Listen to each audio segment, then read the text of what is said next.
Good afternoon, everyone. Selamat datang di Ubud Writers and Readers Festival. As I said, this session will be done in both English and Indonesian.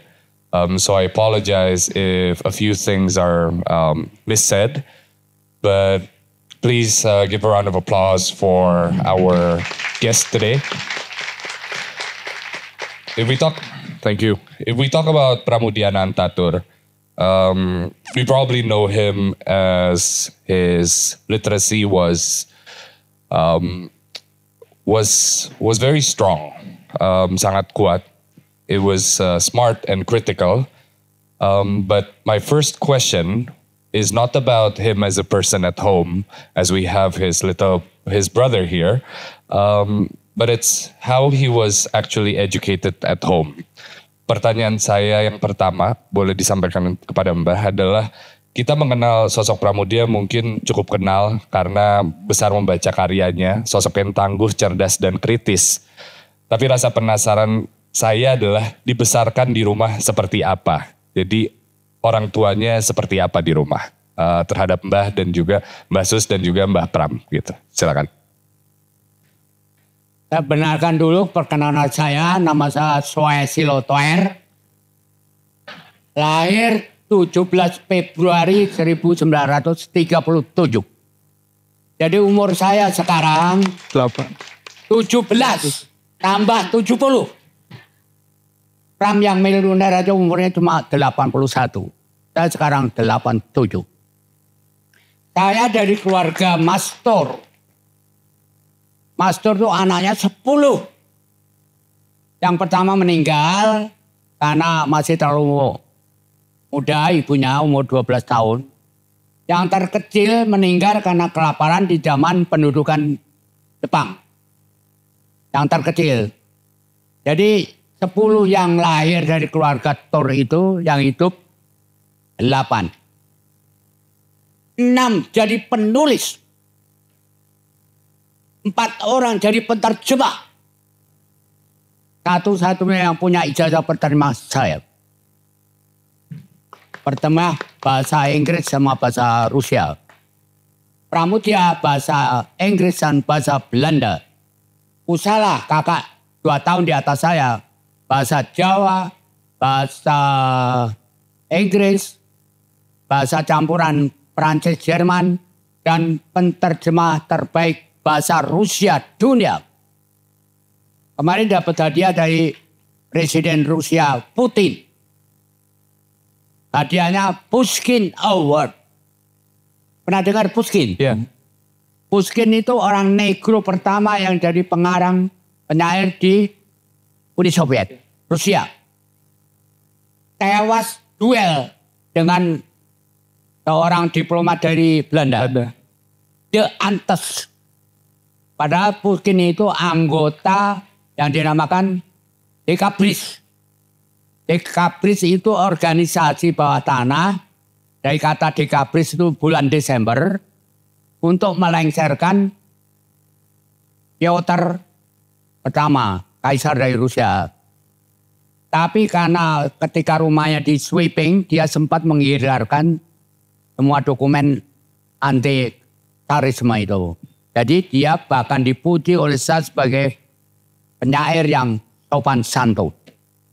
Duel dengan tadi itu loh. Benar De Antes itu bukannya duel masalah apa. Dia kepingin mengawini istrinya Pushkin. Tuantek istrinya Pushkin itu. Jadi mau direbut dengan duel. Tapi Pushkin punya teman-teman. Habis duel. Ternyata De Antes itu pakai baju jirah anti peluru. Jadi padahal Pushkin itu jago tembak. Dekabris. Jadi Pushkin tewas, De Antes takut dikeroyok oleh teman-temannya Pushkin terus lari ke luar negeri. Jandanya Pushkin kemudian disaut oleh seorang jenderal. Itu dongengnya kayak gitu. Ini nasibnya. Jadi saya itu anak nomor 8 dari keluarga Mastur, pendiri Institut Bututomo di Lorak.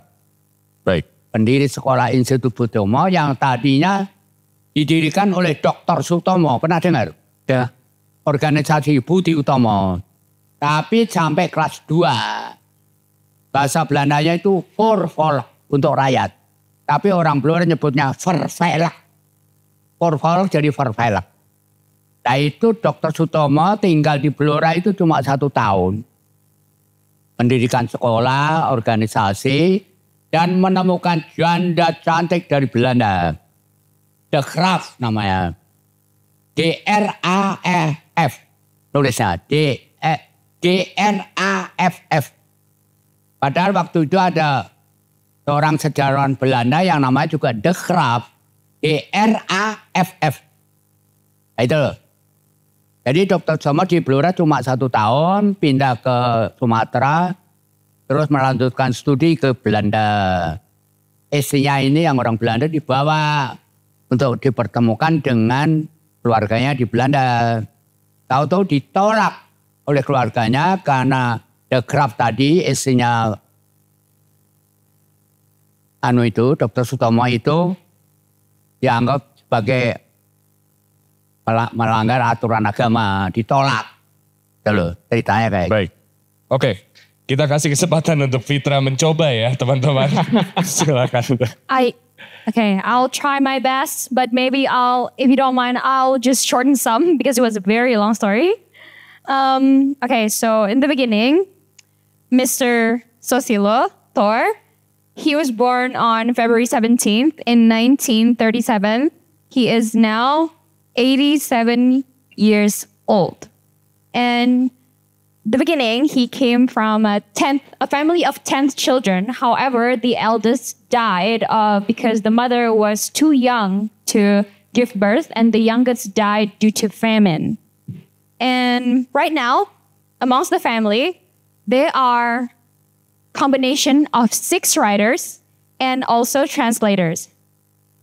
Whereas his dear sister is one of the best Russian translators in the global community. So give applause for their great family.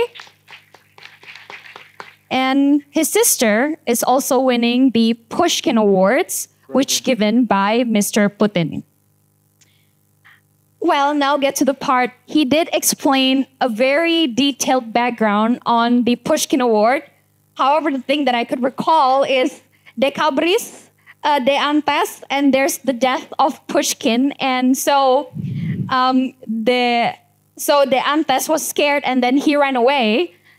But that's the only thing I remember. But yeah, it was based on Pushkin. Okay. He just tell a detailed, very long and humorous story, the background of that award. Okay. Great job, Fitra.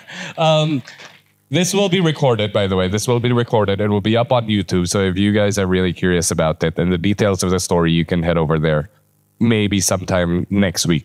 Let's move forward to Pramudia as a figure and as a writer.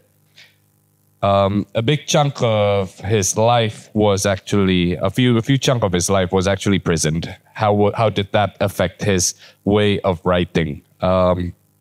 Bagaimana Mbah Sus sebagai kakak sebagai adik melihat hidup Pramudia mempengaruhi karyanya, terutama saat di penjara, Mbah? Masalahnya bagaimana masa Pram di penjara? Sekarang saya tambahnya. 8 yang hidup dari anaknya Mastor, bapak saya. 6 jadi penulis. 4 jadi penterjemah. Ada gak lawannya di dunia? Satu-satunya di dunia, satu keluarga 6 penulis, gak ada lawannya. Maka dinamakan keluarga Thor itu mafia sastra dunia. 6 jadi penulis, 4 jadi penterjemah. Gak ada lawannya. Tapi satu-satunya yang punya ijazah penterjemah saya. Bahasa Rusia dan bahasa Inggris. Baik, oke. Mau di-translate terlebih dahulu? Jadi gimana Pak kehidupan? So I'm just gonna translate. Mr. Susilo just explained that, of course, all of them are great writers and proficient translators, and he himself is the only one that got certified as a translator. So yes, give another applause for Amerika itu punya keluarga Hemingway. Betul. Pernah dengar? Iya. The Old Man and the Sea. Bapaknya meninggal bunuh diri. Hemingway meninggal bunuh diri. Anaknya meninggal bunuh diri. Tiga-tiganya bunuh diri. Itu cuma 3 orang. Nah kami 6 jadi penulis. Oleh Pak Pramudia, kami bukan diangkat untuk jadi orang-orang kaya. Diseret adik-adiknya yang 4 itu semua masuk penjara. Pram seluruhnya Orde Belanda, Orde Lama dan Orde Baru jumlah ditahannya hampir 20 tahun. Kami adik-adiknya 3 orang masuk semua. Jadi kami itu semua diseret ke penjara. 3 orang itu. Di total hampir setengah abad. Itulah kehebatan kami. Buktinya walaupun diseksa kayak gitu tetap hidup. Hidup harus berani. Menang kalah lain lagi.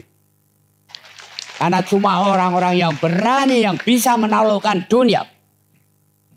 Saya penakluk dunia. Orang satu-satunya dari Asia, Afrika, Amerika Latin yang pernah ke Kutub Utara. Saya. Walaupun tugasnya cuma jadi kuli. Itu lewat hidup saya. Karena berani. Hidup harus berani. Menang kalah lain lagi. Cuma orang-orang yang berani yang bisa menaklukkan 3 perapat dunia. Saya ubah bukan 3 perapat. Tapi 7/8. Tapi nggak mungkin saya mau ke Kutub Selatan. Karena umur saya sudah tak sampai. Baik, silakan. Okay, so I hope there are no Hemingway fans here, but he was basically comparing his family with the Hemingway family, whereas the Hemingways are now have passed away. I'm putting this as softly as possible, and whereas his family are still strong, and they, even though they have been imprisoned and tortured, they are still standing strong. And the essence of what Pak Susilo is trying to tell us is that we all have to be brave. We all have to be resilient in facing anything. Just remember to be brave, resilient, and always 100% determined. That's right. Thank you. We move forward to contemporary writers of today.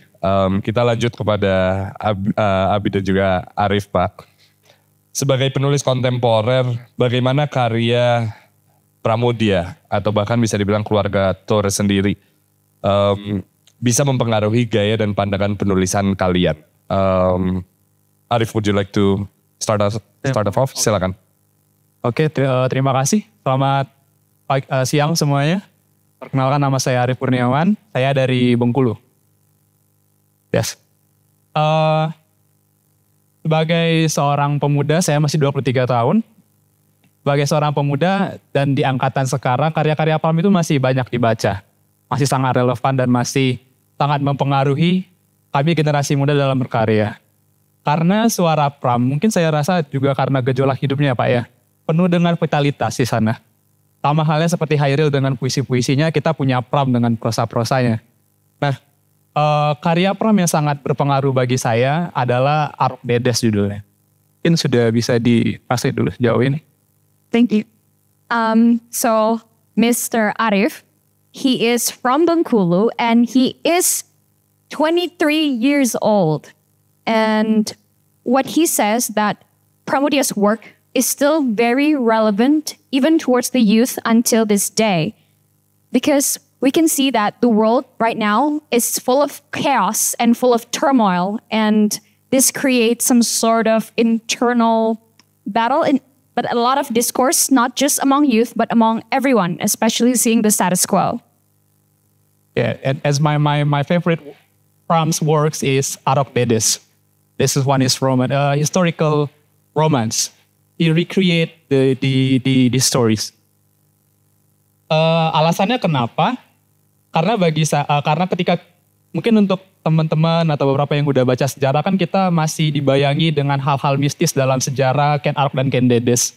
Ken Arok terkesima dengan pahanya Ken Dedes, kecantikannya Ken Dedes, bagaimana kutukan Empu Gandring untuk menjatuhkan Tunggul Ametung.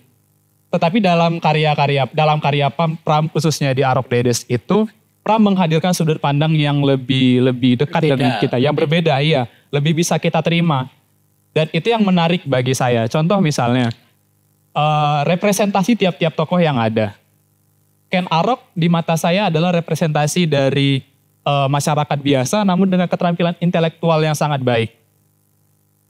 Sedangkan Ken Dedes itu dari kasta yang terdidik, Pak ya, sebagai orang kasta yang terdidik, namun dia terpaksa diturunkan harga dirinya, diturunkan kastanya karena dia dipaksa menikah dengan salah satu Aku Utum Apel pada saat itu, Tunggul Ametung. Secara utuh karya ini menunjukkan bagaimana bersatunya rakyat jelata, masyarakat biasa dengan golongan-golongan akademisi, mereka yang terdidik untuk menjatuhkan atau untuk merevolusi misalnya satu pemerintahan atau satu penguasa yang lalim, yang tidak sesuai, seperti itu. Okay, so one of his favorite Pram's work is Arok and Dedes. It is based on a historical setting, and what he emphasized is that Pramudia provide a different perspective, whereas most youth today would see Arok and Dedes through a mystical perspective because there's elements of curses and romance. That is the most common point of view that people took today. However, what he adores from Pram's point of view is that Pram provides a different perspective. He highlights that the characters, Arok, he came from a commoner background. Despite his commoner background, Arok has a massive intelligence and a great strategist, whereas Dedes is a nobility. She is a woman born from a high status, however stripped from her noble background because of her marriage.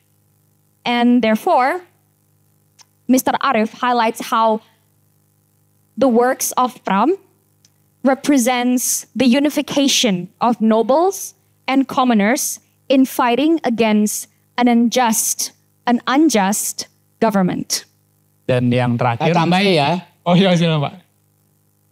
Sebenarnya buku tetralogi pertama Pram kan Bumi Manusia. Iya, tetralogi kedua itu Dedes, Arus Balik. Apa itu dua lagi itu Arus Balik yang pertama, Pak. Itu keinginannya Benedict ini beda dengan keinginannya Pram. Maksud Benedict, Pram itu ngawur. Oh. Karena kepinginnya Benedict, tetralogi itu dilanjutkan dengan tetralogi yang kedua sampai revolusi 45. Ini Pram mundur. Jadi oleh Benedict Anderson tahu. Dari Amerika itu Cornell University. Pram ngawur. Disebutnya. Kepinginnya Benedict, tetralogi yang kedua itu adalah ini. Arus balik dan sebagainya. Ini tahu-tahu mundur dianggapnya. Jadi Pram dianggapnya ngawur. Okay. Then it's translate. Pram menulis bukan untuk nyari hadiah. 4 kali kandidat Nobel. Aku enggak udah. Dia mengatakan, saya menulis bukan untuk popularitas, tapi saya ingin supaya bangsa Indonesia itu gemar membaca dan menulis. Ada quote-nya. Bacalah, bukan bakarlah. Karena tahun 65, 50 buku Pram dibakar. Dia itu sayang sama buku-buku. Maka dia mengatakan, bacalah bukan bakarlah. Itu saya perbaiki moto itu untuk diri saya sendiri. Bakarlah semangatmu membaca dan menulis. Tapi sama, bakarlah. Baik. Itu moto kami, penerbit Pak Taba, Pramudia Anantatur, anak semua bangsa. Wow. Itu kebanyakan enggak? Okay. He explained the background, the beginning times during when they were about to publish Pram's work. And they have several clashes where there's a publisher called Benedict. And, I'm I'm trying to put this as softly as possible, but Mr. Susilo is basically mocking Pram, his latest brother. Yeah. Yeah, and but I'm gonna include the most important part. He emphasized that do not burn books, burn your spirit. Keep your spirit burning, specifically for reading. Keep your high spirits for reading. The reason why burning was actually highlighted in the phrase was because back in the day, 50 of Pram's book was burned because people weren't allowed to read it. And the fact is, a few of the books have been missing until today. What Susilo said to us before the session started, he even only has the fourth Installment. Yes, installment. He doesn't have the first copy of the book since it was missing even as a part of the family. So therefore, it was highlighted, do not burn the books, but read them. That's for context. But to talk about my question, similar to what I had asked Arif to Abi as well, how did Pramudia's work impacted your writing? Pengaruhnya terhadap tulisan Abi seperti apa? Silakan. All right, thank you, Mas Iyas. Of course. Selamat siang, Bapak. It's such an honor for me to be joining here in this session with Bapak Susilo. Terima kasih, Pak, kesempatannya. I start differently. I published my debut back in 2021, and well, genre was like quite different. Like it's not really literature. I call it, me and my editor call it upmarket fiction. So it's quite different. But when the first time I met Bapak Pramudia Anantato's work, was of course amazing. As you guys can feel the vibe today, the energy, it gives me hope. It's indeed today we're still relevant, which is sad. We're about to celebrate 100 years of Bapak Pramudia Anantatur and we're still here. We still have to dealing with this problem. So I wish we already live in a different life, different era, but here we are still means we still have to fight. And here we have Bapak Susilo Tur and the legacy of Bapak Pramudia, which is very good as, we can say it's greatest literature in this country. So it's great. And it's really influenced me a lot. It gives me courage to write something. And also through Bapak Pramudia Anantatur's writing, I find the words the prettiest weapon to fight the inequality, the social issues, so many things, by only words. It has power. That is what I think courage influenced me a lot. Well, Abi, my question is with the literacy situation and the education situation of this country right now, how do you think warisan intelektual atau the intellectual descendant legacy, with the intellectual legacy, has it been sent properly to students nowadays? Because I remember, to put this into context, I was raised in a family where I was forced to read it. I don't think people that are way younger than me experience the same situation, had the same privilege of doing so. So is the legacy still there until today? What do you think? Okay, I only can talk about my own experience. Like I went to high school back in 2010, and sadly, like our teachers didn't really introduce us. They just mentioned yes, but they don't really drive us to read the books. So we have to do it by ourselves. We went to the library and we find it and we read it, but not everyone doing that. So I don't know right now. I wish our teacher be more aware about it and really encourage the students to read it. But yeah, that's my experience. Okay. Too bad. Well, Arif, do you have anything to say about it? Ya. Silakan. Salah satu keberuntungan saya atau rezeki saya adalah saya mendapatkan selama SMP dan SMA guru yang rela untuk kerja ekstra untuk meluruskan pandangan siswanya terhadap karya-karya Pram. Tetapi di keluarga saya sendiri, mungkin karena itu perbedaan angkatan ya, orang tua saya ketika saya membaca, kan itu dijadikan tugas. Kami itu tugas 1 semester, jadi di awal pelajaran disuruh baca, akhir semesternya ditanya kayak apresiasi sastra. Dan itu pertama kali saya baca karya-karya Pram. Orang tua saya ketika mereka melihat kopi buku Pram, buku Bumi Manusia itu mereka bilang, kenapa kamu baca ini? Dia bilang. Jadi bayangan buku Pram itu adalah buku yang berbahaya untuk dibaca, mungkin di generasi-generasi atas saya masih ada. Cuma bisa di itu aja dulu. Okay, so Mr. Arif is explaining us on his background, early beginnings of his exposure to Brahms' work. Back in middle school and high school, he had a teacher, and that teacher was very committed in explaining the works of Pramudia, because throughout our education curriculum, Pramudia is still taboo, and therefore his teacher was trying to bring light that there's a different side to Pramudia. It's not all black and white, and it's not as taboo as what the previous government has already emphasized. And however, his parents, when their parents found out that he collects books based on Pram, his parents disagree, because back during his parents' generation, Pramudia's work were still considered forbidden by the government. So even until today, it is still considered taboo and forbidden.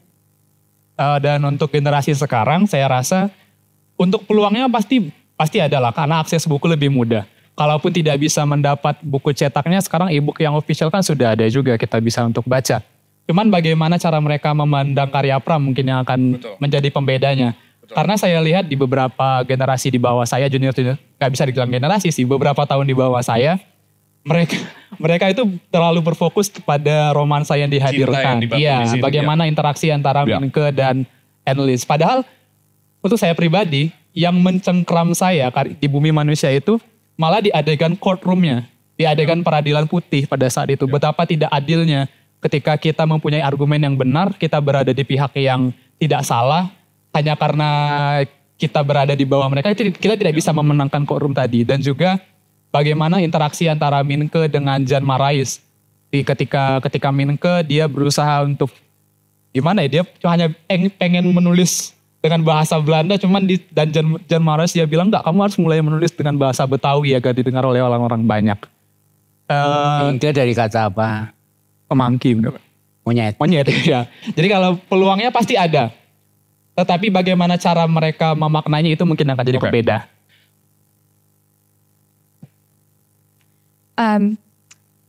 Mr. Arif added that seeing the youth today, there's always opportunities for youth to explore the works of Pramudia. There's many sources of literature, and now Pramudia is shed on a different light.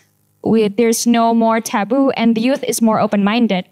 However, it all rely and depends on how the youth perceive Pramudia's work, because not all youth will have the same perspective. Some youth, most of the youth actually, still focuses on the romantic aspect of Pramudia's work, which explains a lot that there's always room for growth. However, it all depends on you. Depends on how youth perceive his work. And what he adds is that Mr. Arif's personal perspective is that what he highlights from Bumi Manusia, one of Pramudia's work, is the courtroom scene. The courtroom scene reminds Mr. Arif of how it is hard sometimes to fight against power, no matter how truthful you are, no matter how you are in the right position.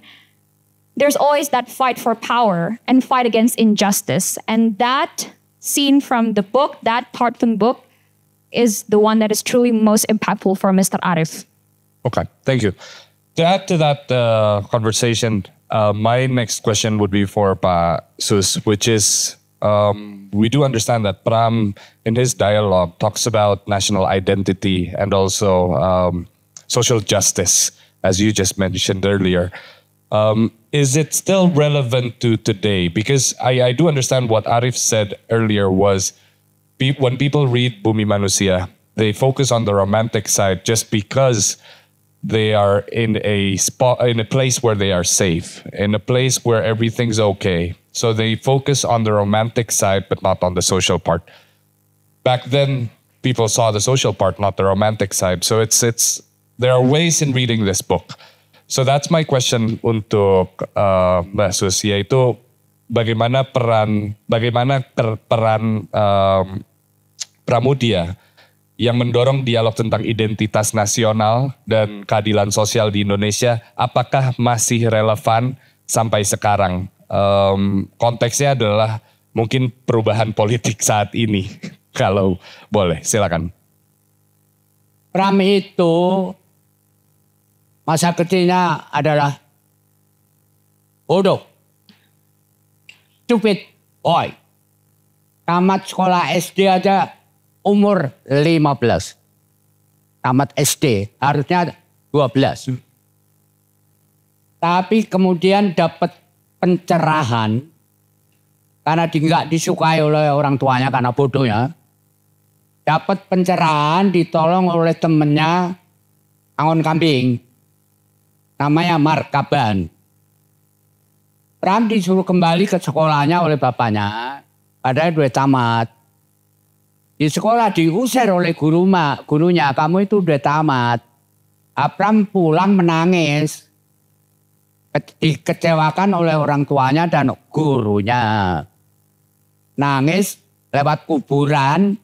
Nabrakkan dirinya kepada pohon kemboja sampai bibirnya pecah sambil nangis itu. Di dalam buku-buku saya yang saya buat tentang Pram itu ada gambar Pram yang bibirnya pecah. Tuh. Nah itu kemudian dapat pencerahan, enlightenment, perlichting of Klarung. Bahasa apa itu? Perlichting of Klarung. Bahasa Jerman ya? Perlichting auf Klarung, bahasa Jerman ya. Dapat pencerahan itu gara-gara berrokok dan minum kopi. Jadi Pram itu jadi pengarang terkenal gara-gara didorong oleh pencerahan itu adalah kopi sama rokok. Jadi murah sekali kan. Kopi sama rokok berapa sih? Pak Kusala kakak saya penterjemah terbaik dunia. Dapat pencerahan, perlichting of Klarung. Kepengen mondok anak pertamanya. Hati. Saya izin terjemahkan ya Pak ya. Ini sedikit lagi. Oke. Ya. Pencerahannya karena kepengen mondok anaknya. Mondong, gendong. Saya juga dapat pencerahan. Apa? Pacaran. Jatuh cinta. Umur 17 sudah pengen kawin. Ya. Oke. Kalau Anda pencerahannya apa Mbak?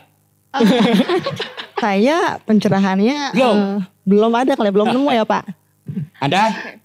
Pacar pertama saya, Pak. Pacar pertama saya. Oh. Sekarang udah mantan tapi. Oh darling ya. My ex girlfriend. Ya. Iya Pak, iya. Sampai mana tadi? Okay, I'm trying my best to leave it as soft as possible.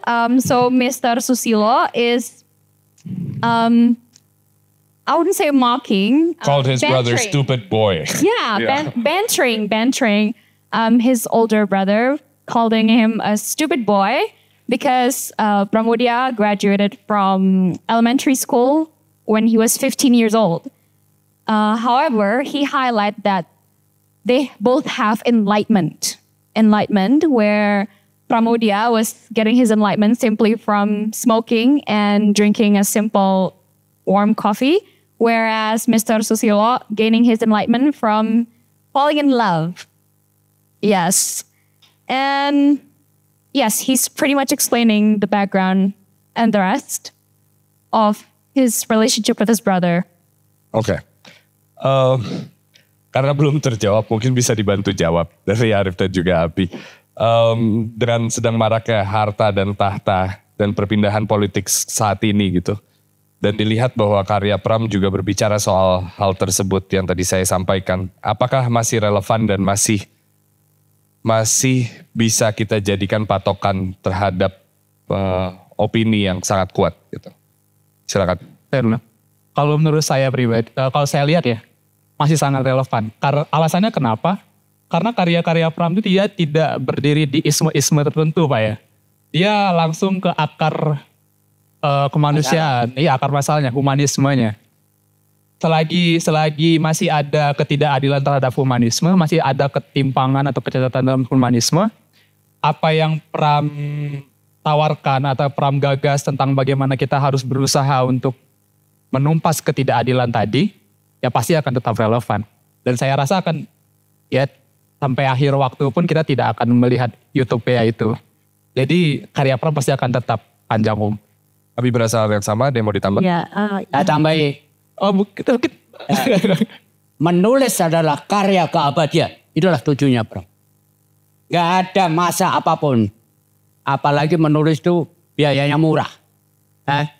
Pensil sama kertas. Punya profesi lain kan mahal. Jadi menulis itu buat Pram adalah karya keabadian. Kapanpun masih bisa dibaca. Abadi, unlimited. Itu loh, saya tambahin. Ya, makasih Pak. Okay. So, Mr. Arif thinks that Pramudia's work is still very relevant until today because the essence of Pramudia's work is covering the root problems, which is the fight against injustice. We can see today that injustice within society still happens, and therefore he highlights that Pramudia's work is eternal. It's never gonna be irrelevant because until today, there's always gonna be injustice and there's always gonna be problems in society that we need to address. And what Mr. Sus added is that writing is eternal. Writing is cheap because it only covers pen and paper, and it is one of the best ways for you to advocate or to write and critic against any kind of social problems. Abi boleh, silakan. Thank you. I think it requires collective works from all of us. Since we know Bapak Pramudia has already did what he has to do, so it's maybe our turn to do something about it. Like maybe do what you can, like go to the road, shout, be loud, we write, document everything. Like it requires collective works from everyone, from all of us. Because this is amazing legacy indeed, but still not enough. We're still halfway there. Like maybe it's our time, it's our turn to continue the journey. So I wish we can work together to be in a better place. I agree, but not everyone has the mentality of Pram in those days. How do you think we can have that strong mentality to speak in what we believe, especially in this new political era, please? The strength from Pramudia and other writings is the sensitivity of the human being. That's what I noticed. So Bapak Pramudia has this magic to represent the complexity of human being in every class and every layers of society, no matter who you are, which gender you are, how old you are, but he has this understanding about the complexity of human being.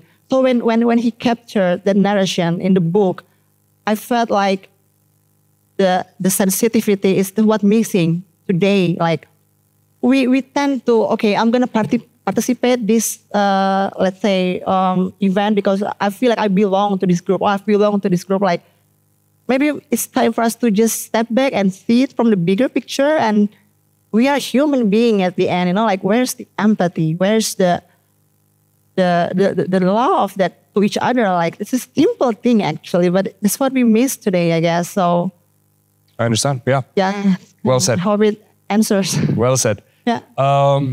Waktu kita tidak banyak. Mungkin karena Fitra kebanyakan mikir kali ya, mentranslate seperti apa ya. Enggak. Waktu kita hanya 5 menit lagi. Tapi saya ingin mengutip Pram pernah bilang Mbah Sus, di saat sekarang saya tidak merasa aman di negara sendiri. Saya merasa seperti di dalam pagar rumah saya sendiri. Kutipan ini datang berbicara mungkin tentang tahun 65. Mungkin berbicara tentang 65. Atau mungkin bicara tentang konteks hal lain. Apakah kutipan itu masih berlaku hingga saat ini kepada keluarga Mbah? Masih. Tetap. Oke. Saya itu nggak pernah masuk partai politik. politik saya adalah non-politik. Tapi saya dituduh sebagai tokoh yang ikut peristiwa 65. Padahal saya nggak di Indonesia 65. Saya di Rusia. Kapan saya terlibat G30S? Itu 4 saudara kami ditangkap semua. Total tahun 4 orang itu setengah abad. Bayangkan. Kesalahan kami apa? Nggak ngerti. Tuduhnya G30S. Dalam KTP saya ada tulisi ET Extapol. Kalau Anda punya KTP Extapol, Anda itu nggak bisa kerja. Padahal hidup harus kerja. Ya. Saya banting setir. Cari kerjaan yang tidak memerlukan ijazah. Padahal ijazah saya luar negeri itu sejak sarjana 5. Gak diakui, satupun. Jadi saya kerja tanpa harus minta surat lamaran dan menunjukkan ijazah. Kalau ibu mau ijazah saya, kalau mau beli, saya jual sama Anda. Nah itulah siksaan yang kami terima keluarga Tor itu. Pramudia terutama. Jadi kalau orang lain saudaranya diangkat jadi para pegawai tinggi misalnya. Saudaranya ikut diangkat. Termasuk misalnya Kennedy dari Amerika. John Kennedy. Itu saudaranya jadi kepala apa itu? Jadi pangkatnya tinggi semua.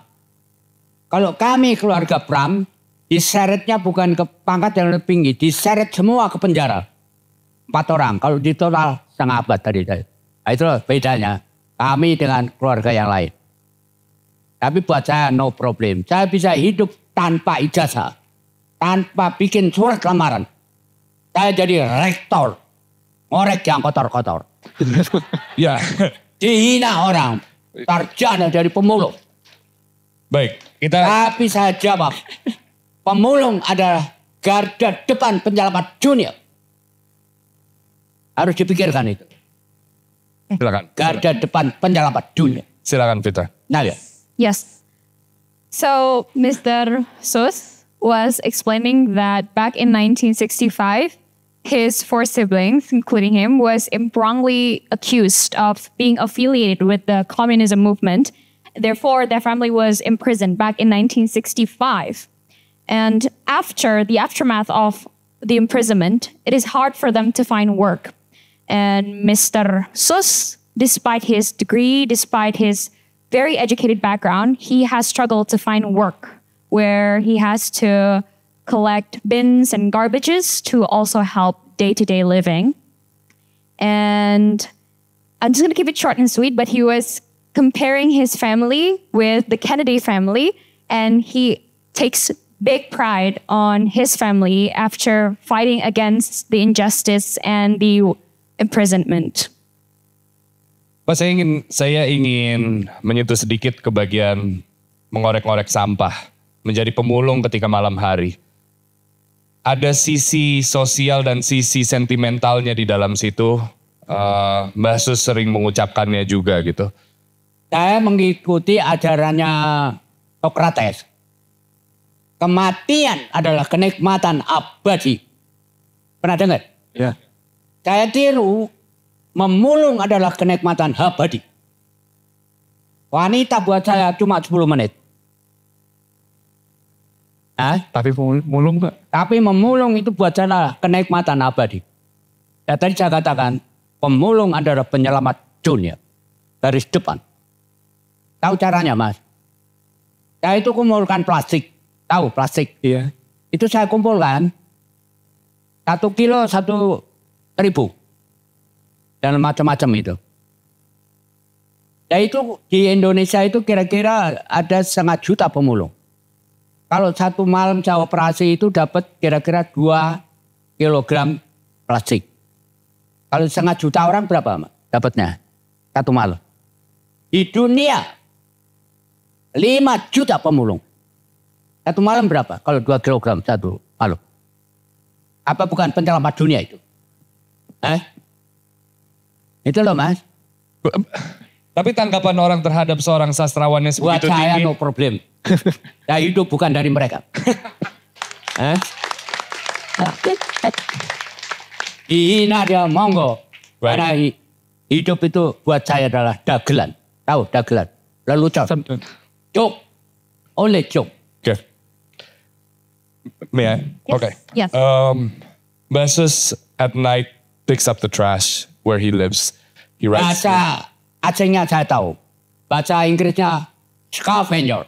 He's a scavenger. Bahasa Rusianya bahasa Jermannya Mullebringen. Bahasa Swedianya Tigari. Belanda? Bahasa apa lagi ya? Belanda? Bahasa Belanda saya nggak tahu. Bahasa Indonesianya pemulung. Baik. Bahasa Bloranya leles. Leles. Eh. Okay.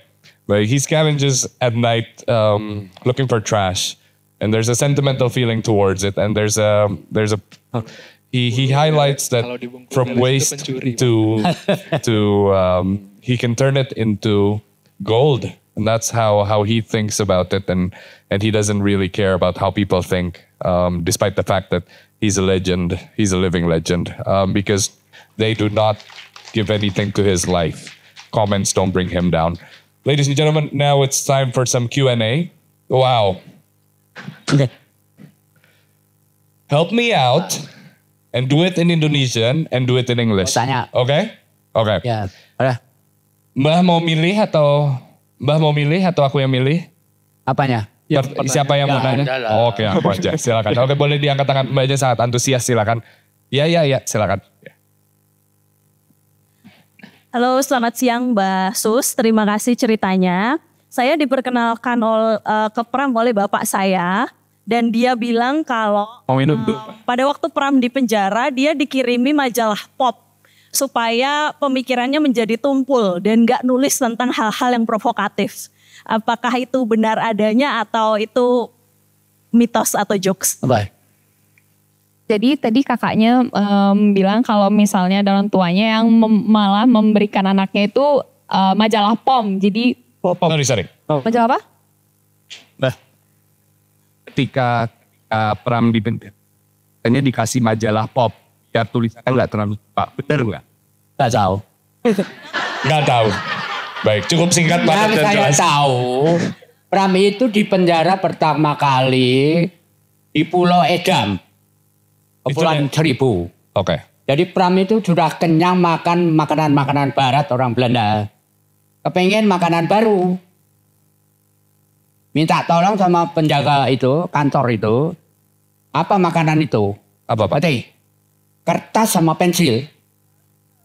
Di situ Pram mulai menulis. Suatu kali ada sweeping. Pram ketinggalan pensilnya di atas tempat tidur. Berarti sebelum sweeping itu dimulai, Pram udah lihat, langsung ditangkap itu pensil, digenggam, terus dia pura-pura sakit. Jongkok. Ya ditanya oleh petugas kan, kenapa kamu? Sakit perut. Kalau sakit perut ditendang deh, ayo saya ke WC. Pram merangkak ke WC. Berarti di WC pensil yang dipegang dimasukkan ke anusnya. Berarti dimasukkan ke anusnya supaya nggak ketahuan. Nah, itu Pram mulai menulis dengan perjuangan seperti itu. Bukunya kemudian jadi juara pertama lomba bikin naskah perburuan. Pernah dengar? Dapat hadiah pertama malu waktu bebas dari penjara. Jadi Pram itu dari tahanan langsung jadi pengarang. Nah itu dapat hadiah 1000 gulden. Gulden Belanda. Dengan duit itu dia kawin. Kawin dan dapat kerjaan honor di Balai Pustaka, ya tahu, penerbit Balai Pustaka. Iya. Kawin sama orang Betawi, terus nengok bapaknya yang sekarat di Blora. Nanti, Pram datang ke Blora, 2-3 hari kemudian bapaknya meninggal. Nah itu hadiah kawin buat istrinya adalah menyaksikan mertuanya yang sekarat. Nah itu. Nah, kalau Anda baca buku Bukan Pasar Malam, Iya. ada anak kecil yang 3 hari nangis terus-menerus, itu saya. Guru harus kalah dari murid. Iya apa enggak? Ya. Pram menulis buku itu cuma 50 sekitar. Saya hampir 100. Guru harus kalah dari murid. Itu dialektika, hukum dialektika. Okay, so Pram kawin 2 kali. Saya 3 kali. That's it. Ya. Okay, you don't have to translate everything. Yes. Right, right. Jadi itu jawaban kuat enggak? Oke. Puas. okay, so Mr. Susilo was explaining Pramudia's time back when he was imprisoned in Pulau Seribu, which is 1,000 islands near an island near Jakarta. And when Pram was imprisoned, there's this one incident where there was sweeping or inspection by the prison wardens, and because pencil and paper was banned, he was banned from getting everything. He has to hide his pencil by pretending to get cramps, and then after he was kicked by the prison warden, he went to the toilet and he has to hide his pencil in a very private area that I'm kind of, in. Up his anus. Okay. So it's went up his anus. Pertanyaan kedua. Oh iya. Apa? Pertanyaan kedua. Okay. Up his anus, and then that's how he kept his writing utensils away from the guards, basically, and a few other stories. Okay, next question, please. We have Devi and then another question here from Alfred. Pak Susilo tadi singgung terkait gimana buku-buku Pram itu dibakar. Salah satu naskah yang tidak berhasil diselamatkan adalah naskah buku kedua dan ketiga Gadis Pantai. Saya penasaran aja sih apakah Pak Susilo sempat membaca naskahnya, atau kalau misalnya pun belum, berhubung Gadis Pantai itu ditulis berdasarkan kisah nenek Pramudia dan juga Pak Sus itu, boleh nggak sih Pak sedikit diceritakan ketika setelah Gadis Pantai diceraikan oleh Bendoro, kemudian kabur ke Blora, apa yang terjadi dengan Gadis Pantai? Terima kasih.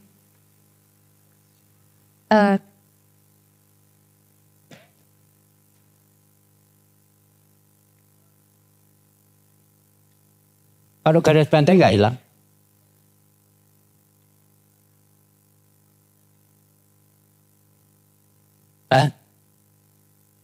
Selanjutnya dari banyak sekali Gadis Pantai. Gadis Pantai itu cerita tentang nenek kami. Iya. Matanya biru. Karena itu turunan penghulu Rembang, Haji Ibrahim, Jawa. Seorang pembantu orang Belanda, diamili sama Belandanya. Jadi lahir anak perempuan yang kemudian jadi Gadis Pantai.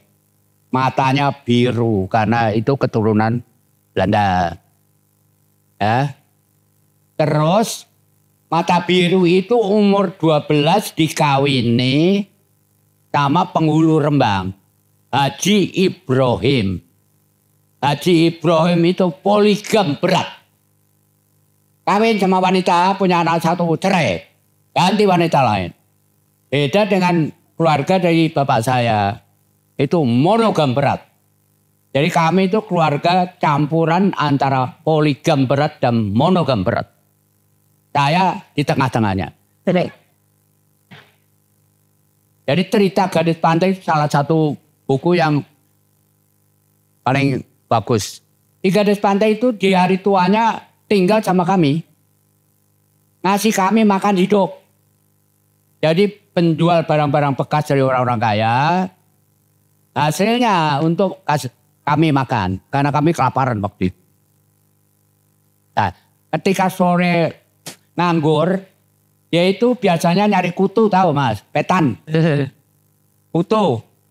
Sama kakak perempuan saya di pinggir rumah. Nah itu saya dengerin ceritanya di Mata Biru itu, Gadis Pantai itu. Sebenarnya bagaimana dia itu bisa jadi istrinya penghulu Rembang Haji Ibrahim. Jadi Pram itu kalau baca Gadis Pantai itu fiksi sama murni. Ngerti?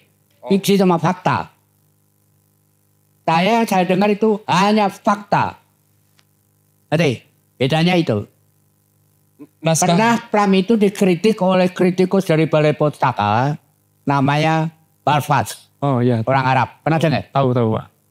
Dia mengatakan, sementara Pram menggabungkan fakta sama fiksi dalam buku-bukunya, pasti gagal. Pada kenyataannya sebaliknya. Iya. Gadis pantai dan sebagainya itu semua fakta sama fiksi. Kenyataan membantah teori. Nah itu. apa yang bisa diceritakan dari naskah kedua dan ketiga Gadis Pantai, Pak? Apa yang bisa diceritakan dari naskah kedua dan ketiga Gadis Pantai yang tidak dipublikasikan? Saya hanya disuruh menceritakan itu waktu ada pertemuan keluarga di rumahnya Pram yang mewah di Bogor. Oleh Pak Kusala sebagai tim pendamping, jangan terlalu panjang. Ya udah saya singkatnya gini-gini. Itu ceritanya. Tentang Gadis Pantai secara fakta sebenarnya begini. Dia mati, ketika mau mati itu pulang ke rumahnya sendiri. Padahal selama ini dia tinggal sama kami. Yaitu saya anggap seorang nenek yang paling mulia buat saya. Yaitu Gadis Pantai. Baik. Bisa ditranslate? Silakan. Yes. Is it okay if I keep it short? Okay. Well, the story of this story, Gadis Pantai, is the story of a girl with blue eyes, coming from a Dutch heritage, and she was married off to an elderly, a governor of Rembang, and named Haji Ibrahim. Haji Ibrahim is someone who is a polygamist, and the Gadis Pantai lives as a grandma, growing up with Susilo and his siblings. This Gadis Pantai also spends her last days, looking for lice, head lice for the siblings. He cannot tell much about the second and the lost third script. However, Mr. Susilo was explaining his meetings when he was in Pramudia's old house and meeting the grandma, which is the Gadis Pantai. Regarding the second and third script, he didn't elaborate much, but that is all what he said. Okay. We have time for one last question, I believe. Okay. The one in... Yes, please, ma'am. Yes, terima kasih. Saya senang sekali bisa dengar semua itu. Saya dari tempat sangat beda. Saya orang Prancis. Di sana untuk kami, untuk budaya kami, sastra penting sekali. My question would be, so coming from such a different place and listening to the very, very intense political context, but with or beyond that, how to stimulate the youth for interest in kesastra, mulai dari mungkin membaca cerita-cerita? Very good question.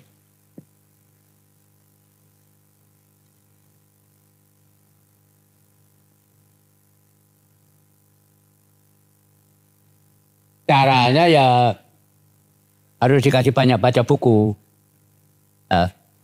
Makanya kan saya Pram punya moto, jangan dibakar tapi dibaca. Kalau saya justru bakarlah semangatmu membaca dan menulis.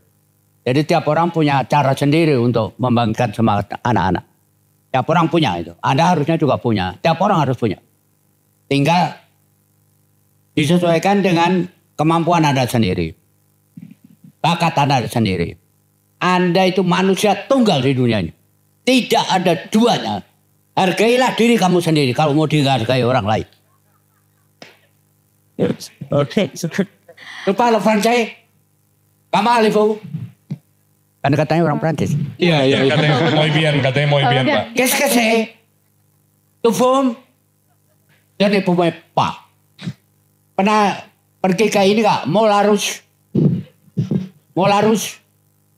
Molen Rauke nulisnya. Pernah mbak? Nggak tahu. Wanita kan? Wanita kan? Pernah nggak ke Molarus? Oh di sana Pak, di sana. Ada? Di kiri. Iya pernah nggak ke Molarus? Itu di kiri Pak, di kiri. Yang ngelambai tangan itu Pak. Rakim. Oh iya dia yang. Saya yakin pernah, Pak. Silakan. Dia asli sana, Pak. Amin, Oke. silakan. Saya pernah ke sana. Iya. Ya Pak, izin menerjemah dulu Pak. So what she asks is that how to spark the interest for reading among youth. And Mr. Susilo said that, okay, you have to add more books, you have to read more. Not just any readings, you have to look into yourself. What do you like? What are your interests? What are your capabilities? Do not follow any rules or anything. Follow your heart, follow your soul. And that moment, you add more books. You have to be consistent. There's no other way in sparking the reading interest among youth. Well said. Ladies and gentlemen, please give a round of applause. Ya, 15 years ago, I came here. 15 years ago, I came here for the first time as a student. I remember bringing my book, Bumi Manusia and Gadis Pantai. Pramudia moved me towards this festival. And after that, I came here another year, same thing as a student. I can't believe today I sit down here with the one and only Susilo Tur, talking about the 100th year of Pramudia Nantatur. It's a privilege for me. It's an honor for me. Very close to my heart.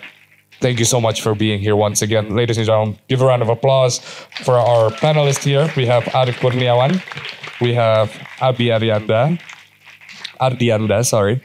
And we have the brilliant Fitra as well as the translator. Please give a round of applause.